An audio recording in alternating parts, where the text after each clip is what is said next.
जनाब एहसान अली साहब। कुछ अशार हैं, गज़ल के 3 अशार हैं कि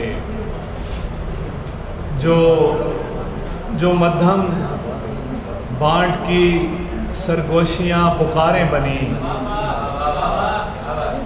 जो मध्यम बाँट की सरगोशियाँ पुकारें बनी, दरख्त कट गया आंगन में फिर जिदारें बनी। जो मध्यम बाँट की सरगोशियाँ पुकारें बनी, दरख्त कट गया आंगन में फिर जिदारें बनी। और शेर देखिएगा कि पहाड़ काट के लोगों ने घर बनाए थे, पहाड़ काट के लोगों ने घर बनाए थे, घरों को ऐसे बसाया कि फिर से गारें बनी। पहाड़ काट के लोगों ने घर बनाए थे, घरों को ऐसे बसाया कि फिर से गारें बनी। और घटी मुसाफतें पर फासले मज़ीद बढ़े, घटी मुसाफतें पर फासले मज़ीद बढ़े।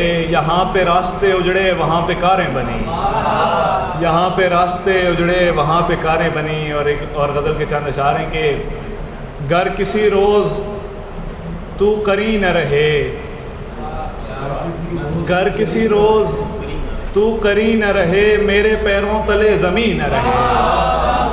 गर किसी रोज़ तू करी न रहे, मेरे पैरों तले ज़मीन न रहे। और दिल की बस्ती में एक मकान रहा, उस मकान में मगर मकीन रहे। दिल की बस्ती में एक मकान रहा, उस मकान में मगर मकीन रहे। और क्या अजब है कि सब हैं हुस्न परस्त, क्या अजब है कि सब हैं हुस्न परस्त, और कोई उम्र भर हंसी न रहे। और कोई क्या अजब है कि सब हैं हुस्न परस्त, और कोई उम्र भर हंसी न रहे। क्या हो गर जुल्फ़ अंबरी न रहे, क्या हो गर आँख सुरमगी न रहे। और आदमी हर जगह रहे लेकिन जहाँ पे रहना था बस वहीं न रहे।